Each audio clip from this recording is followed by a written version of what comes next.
Guys, welcome back to my channel. আমি সোনালি আর সোনালি SD blog চ্যানেলে তোমাদের আরও একবার স্বাগত, অনেক অনেক ভালোবাসা।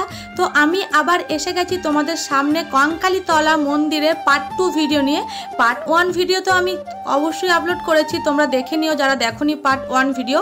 তো এটা হচ্ছে পার্ট 2। আর এখানে দেখতে পাচ্ছ খুব সুন্দর সুন্দর ছবিগুলো আঁকা রয়েছে। তো এই ছবিগুলো কিসের বলো তো? এই ছবিগুলো হচ্ছে সতীর এক একটা অংশ এক এক জায়গায় পড়েছে, আর সেখানেই কিন্তু এক এক অংশের নাম দেওয়া হয়েছে। এখানে যেমন কঙ্কাল পড়েছিল, তো সেই জন্য কঙ্কালীতলা নাম দেওয়া রয়েছে। এখানে কোনো মূর্তি নেই, কঙ্কাল পড়েছিল তাই কঙ্কালীতলা। তো সতীর 51টা অংশ রয়েছে, আর এই 51টা অংশ যেখানে যেটা পড়েছে সেখানে সেই নামে পরিচিত হয়েছে। আর এখানে পুরো মন্দিরটাই এই নামগুলো লেখা রয়েছে, প্লাস ছবিগুলো দেওয়া রয়েছে। কারণ এই ছবিগুলো পড়ে কিন্তু মানুষ ও সেই জায়গায় যেতে পারবে বা সব কিছু জানতে পারবে। তো আমার অতটা পড়ার সময় ছিল না, তো আমি একটুখানি তোমাদের সঙ্গে শেয়ার করে নিলাম। হয়তো তোমার লেখাগুলো সেরকম পড়তে পারবে না। তো এখানে দেখো প্রচণ্ড গরম করছে, আর আমরা কিন্তু টিফিন করিনি। পুজো দেওয়ার পরে আমরা এসে গেছি এইদিকে একটু ঘুরতে, আর বাবা মা বসে রয়েছে। তো আমি এখন একটু দই খেয়ে নিচ্ছি, এই গরমের মধ্যে ঠান্ডা ঠান্ডা দই। তো আমরা এখন চলে যাব কোপাই নদী ঘুরতে, আর বাবা মা সব বসে আছে, রেস্ট করছে ওখানে। আর আমরা কিছু মেয়েরা বা এই কাকি রয়েছে, বোন রয়েছে, আরও কিছু কিছু রয়েছে, জেঠিমাও আসছে পিছু পিছু। তো কোপাই নদী দেখবো। আর তোমরা তো আগের ভিডিওতে দেখেছো কুণ্ডে, তারপর মন্দিরটা, তারপর আরও অন্যান্য জিনিস তোমাদেরকে দেখিয়েছি পার্ট 1-এ। আর যেটা বাকি আছে সেটা পার্ট 2-ই দেখাবো। তো অবশ্যই কন্টিনিউ ভিডিওটা দেখো, তাহলে তোমাদেরও ভালো লাগবে আর আমারও ভালো লাগবে। তো চলো সঙ্গে থাকো।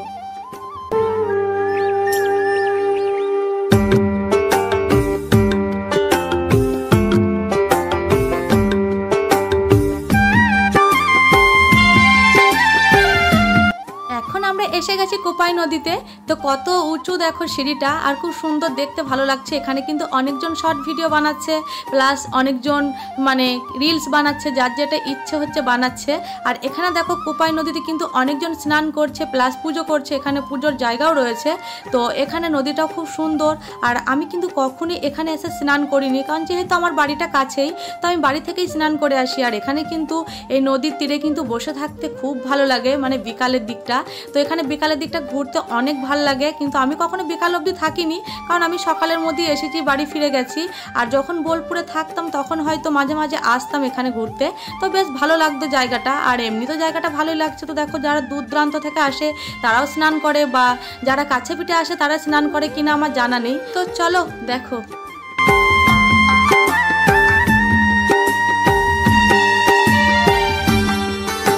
এখন আমরা চলে যাচ্ছি কঙ্কালীতলা মহাশ্মশানে। তো তোমাদের সঙ্গে চলো শ্মশানটাও শেয়ার করে দিই একটু। তো এখানে যে দেখতে পাচ্ছ, এখানে সমাধি রয়েছে। তো এই সমাধিগুলো কিসের বা এর গল্পটা কি সত্যিই আমার জানা নেই, কারণ আমি অতটা কিছু জানি না, তবু তোমাদের সঙ্গে শেয়ার করছি। তো আমার যতটা মনে হয় এখানে যে সাধু ব্যক্তিদের এখানে সমাধি দেওয়া রয়েছে, বা কোনো জ্ঞানীম্যানী মানুষের বা কোনো পূজারী বা ভালো কোনো মানুষের আছে, তোমার আমার মতো মানুষের হয়তো নেই। তো এখানে খুব ভালো মানুষদেরই সমাধি দেওয়া রয়েছে। আর জায়গাটা দেখো কত সুন্দর। তো ওখানে কঙ্কালীতলা ভাগটা কিন্তু ওই দিকটা পড়ে গেছে, আর এই দিকটা কিন্তু মহাশ্মশান প্লাস এই সমাধিগুলো রয়েছে। আর জায়গাটা খুব সুন্দর। এইদিকে দেখো বাঘের মতো রোদ উঠে গেছে, প্রচণ্ড গরম। তো আমাদের মানুষের সবেতেই প্রবলেম, একটু রোদ হলেও প্রবলেম, একটু বৃষ্টি হলেও প্রবলেম, আবার একটু ঠান্ডা পড়লেও প্রবলেম। তো আমাদের মানুষের সবেতেই প্রবলেম। তো আমি এখন চলে যাচ্ছি মহাশ্মশানে। আর জায়গাটা তোমাদের কেমন লাগছে অবশ্যই কমেন্ট বক্সে জানাবে। আমার তো বেশ ভালোই লাগছে। তো আমরা এখানে চলে এসেছি, আর এখানে যখন মেলা হয় বা পুজোর সময় কিন্তু বাউল গান হয়। আর শ্মশানটা কিন্তু একদমই ভয় লাগে না, বাট ভয় লাগছেও না। বেশ সুন্দর একটা জায়গা পরিপাটি করে। তো আগে এখানে কাটে সৎকার্য করা হতো, আর খুব সুন্দর একটা জায়গা। দেখো এখানে কোপাই নদী রয়েছে, পাশে একটা শ্মশান রয়েছে, তারপর সমাধি রয়েছে, মন্দির রয়েছে। তো এই দিকটা কিন্তু পুরো একদম অন্যদিকে রয়েছে, আর ঠাকুর যেখানে রয়েছে সেখানটা একটু অন্যদিকে রয়েছে। তো সব কিছু মিলিয়ে আমার বেশ ভাল লাগছে। তো এখন আর মানুষ কাটে সৎকার্য কম করে, আর এখন কারেন্টের শর্টেই বেশি হয়ে গেছে। তো এই ঘরের মধ্যেই কিন্তু কারেন্টের সৎকার্য এখন বেশি হয়।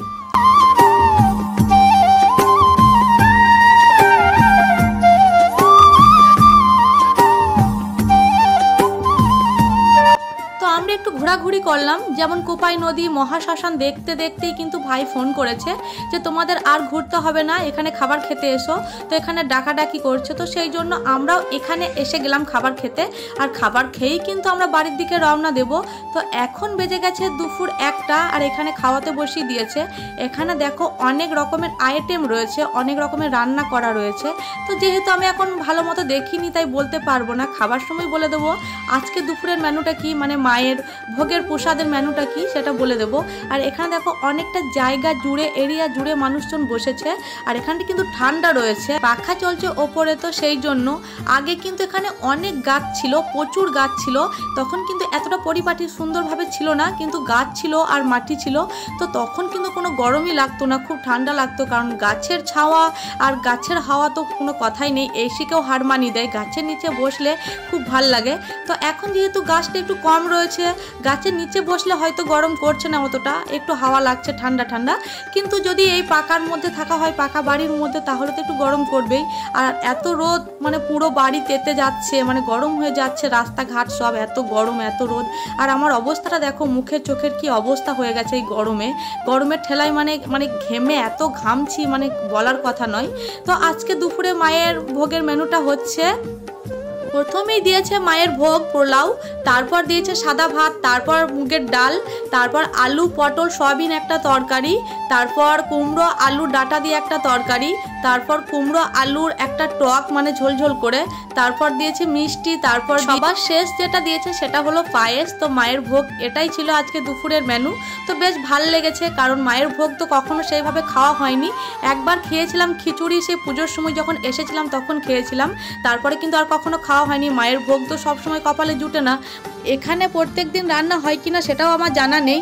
আর আমি যে আগের ভিডিওতে বলেছিলাম যে কুপনে 50 টাকা লেখা ছিল, তো 50 টাকা কেন, এখানে সবাইকেই ফ্রিতে খাওয়ানো হচ্ছে, শুধু আমাদেরকেই না, সবাইকেই ফ্রিতে এখানে খাওয়ানো হয় যখনই রান্না হয়।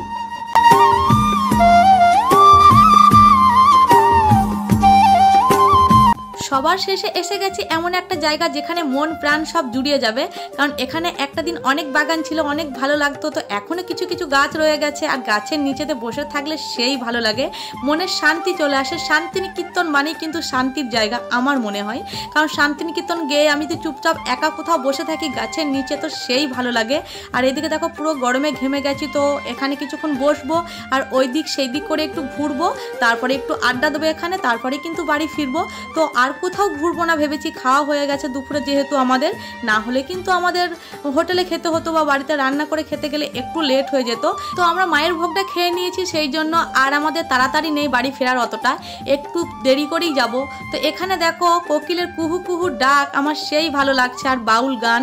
তো এখানে আজকে যেহেতু শুক্রবার সেই জন্য আদিবাসীর গান হচ্ছে না, কিন্তু শনিবার কালকে অবশ্যই মাদলবাজি গান হবে। আর এখানে ভাইদের সঙ্গে দেখো পরিচয় হয়ে গেল। এখানে আসার পর ভাইরা বলছে আমার সঙ্গে একটা পিক তুলো। তা প্রথমে লজ্জা করছিল, আসছিল না আমার কাছে পিক তুলতে, তারপরে কি আমাকে এসে বলছে যে দিদি একটা পিক তুলতে পারি খুব আস্তে করে। তো আমি বললাম অবশ্যই তুলতে পারো, কেন পারো না, তোমরা আমার ভাইয়ের মতো, তা তোমরা আমাকে সাপোর্ট করছো, তো অবশ্যই পিক তুলতে পারো তোমাদের যদি ভালো লাগে। তো পিক তুললাম সেই জন্য। তো ওদেরকে বলছি কিছু বলো, তো ওরা শুধু হেসেই যাচ্ছে, কিচ্ছু বলছে না। না হলে কিন্তু আমি অবশ্যই ভয়েসটা দিতাম এখানে, যদি কিছু বলতো তাহলে ভয়েসটা দিতাম, কিন্তু কিছু বলছে না তাই আমি ভয়েসটা দিলাম না। তো এখানে এখন আমাকে খুব ভালো লাগছে যে একটা গান গাই। তো চলো দেখো কি গান গাইছি।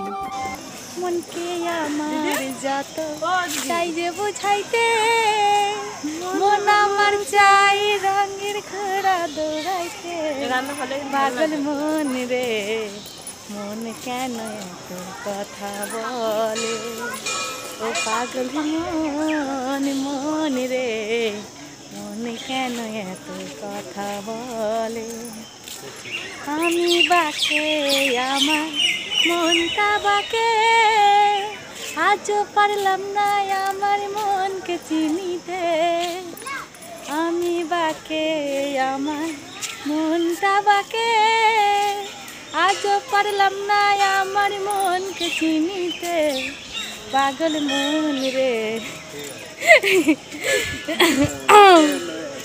রাইট অ্যান্সার, তাহলে বললে দিয়ে দাও। ৮০ তলায় শের হইলে ৪০-এরই মন, মনে মনে এক না হইলে মিলবে না ওজন, পাগল মন রে মন কেন এত কথা বলে ও পাগল মন রে। তো এখন আমাদের বাড়ি ফেরার পালা, তো বাড়ি ফিরছি। তো একটা আইসক্রিম খেতে খেতেই বাড়ি চলে যাচ্ছি, কিন্তু বাড়ি আমি এখন যাব না, আমি একটা মালার দোকানে যাব। তো এখানে যে শান্তিনিকেতনের মালাগুলো পাওয়া যায় না, কত সুন্দর সুতোর মালা, কত সুন্দর কানেরগুলো পাওয়া যায়, অনেক কিছুই পাওয়া যায় শান্তিনিকেতনের। তো ওই জিনিসগুলো আমি যখন বোলপুরে থাকতাম তখন কিন্তু পরতাম, আর এখন গ্রামে থাকি তো সেই জন্য আর কেনাও হয় না, পরাও হয় না। তো আমি ভাবছি আজকে একটা কিনে নেব, কারণ বাউল গান যখন করতে যাই তখন ওই সব গলার হারগুলো পরলে বেশ ভাল লাগে। তো আমি দেখছো এই দোকানে এসে গেছি। তো এটা একটা দিদি ভাইয়ের দোকান, আর আমি যখন বোলপুরে থাকতাম তখন কিন্তু আমিও মালা বানাতাম, আমি ঘরে বসে মালা বানাতাম, আর সেই মালা বানিয়ে কিন্তু দিদি আমাকে পয়সা দিত। তো পরিচয় আছে, তো সেই জন্য এই দোকানে এসে গেছি, আর আমি একটা মালাও কিনে নিয়েছি। অনেকদিন পর দিদির সঙ্গে দেখা হলো, তোমাদের সঙ্গে পিকটা শেয়ার করতে পারলাম না ঠিক এই কারণে যে খবরটা আমি কখনো আশা করিনি সেই খবরটা এসে শুনেছি, সত্যি আমার অনেকটাই খারাপ লেগেছে। কারণ যে দাদাটা ছিল সেই দাদাটা কিন্তু অনেক ভালো, ওই দিদির বর।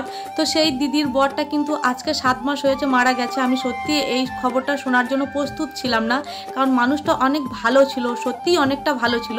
কারণ তখন আমি প্রত্যেক দিন মানে সপ্তাহে 2 দিন 1 দিন পর পর মালা দিতে যেতাম ওদের বাড়িতে, আমার গ্রামের বাড়ি থেকে, বা যখন বোলপুরে থাকতাম তখন রোজ যেতাম, আর আমাকে হাতে ধরেই কিন্তু মালা বানানো শিখিয়েছিল ওই দিদি আর দাদা মিলে। সত্যিই খুব ভালোবাসতো আমাকে।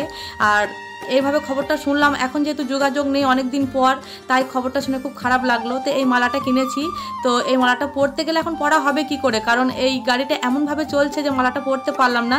তো সবাই বলছে কঙ্কালীতলা বাই বাই, তো সবাই এখানে এনজয় করতে করতে যাচ্ছি। রোদকে তো হার মানিয়ে দিয়েছি আমরা সবাই মিলে, কারণ এত হলগজ করে চলছি। তো এই দেখো কঙ্কালীতলা ছাড়িয়ে গেছি, রোদকে একদম হার মানিয়ে দিয়েছি আমাদের এনজয়ের কাছে। তো প্রত্যেকটা মানে যাবার সময় যতটা লেট হয়েছে, আসার সময় তার থেকেও তাড়াতাড়ি বাড়ি চলে এসেছি। তো এই বোন বলছে একটা গান করো দিদি, তো সবাই শুনছে। এখানে দেখো গরমে সবাই কেমনভাবে লেগে আছে গাড়ির মধ্যে। তো এই গানটাই এখন গাইছি। এই পথ যদি না শেষ হয় তবে কেমন হতো তুমি বলো তো, তুমি বলো না, না তুমি বলো। গান করছি আর হাসাহাসি করছি, মানে প্রচণ্ড পরিমাণে আমরা একসঙ্গে, সেটা তোমরা দেখতেই পাচ্ছ ভিডিওর মধ্যে। তো এইভাবেই আমরা বাড়ি এসেছি, আর মা কিন্তু দুপুরবেলাতে আর আমাদের সঙ্গে যায়নি, ছোট ভাইয়ের বাইকে কিন্তু বাড়ি চলে গেছে, আগেই গেছে। তো চলো ভিডিওটা আর বড় করছি না, যদি ভিডিওটা ভালো লাগে তাহলে অবশ্যই একটা লাইক, একটা শেয়ার, একটা মাত্র কমেন্ট করে আমাকে জানিও ভিডিওটা কেমন লেগেছে তোমাদের। আমার কাছে তো ভালো লেগেছে, তোমাদের কাছে কেমন লেগেছে। আর যদি আমার চ্যানেল নতুন হয়ে থাকে তাহলে কিন্তু চ্যানেলটা সাবস্ক্রাইব করে অল করে দিও এইরকম ভিডিও পেতে, যদি আমার ভিডিও তোমাদের ভালো লেগে থাকে। তো চলো আর বেশি কথা বলবো না, এভাবে এনজয় করতে করতে যাচ্ছি। ধুম ধরকার রোদ আছে মাথার উপরে, তারপরও আমরা রোদকে পাত্তা দিচ্ছি না, কারণ আমরা নিজেরাই একাই 100। তো চলো আবার দেখা হচ্ছে নেক্সট কোনো ব্লগে, ততক্ষণ তোমরা সুস্থ থেকো, সুরক্ষিত থেকো আর সাবধানে থেকো। তো বাই, টাটা সবাইকে। পুরো ভিডিওটা দেখার জন্য অনেক অনেক ধন্যবাদ।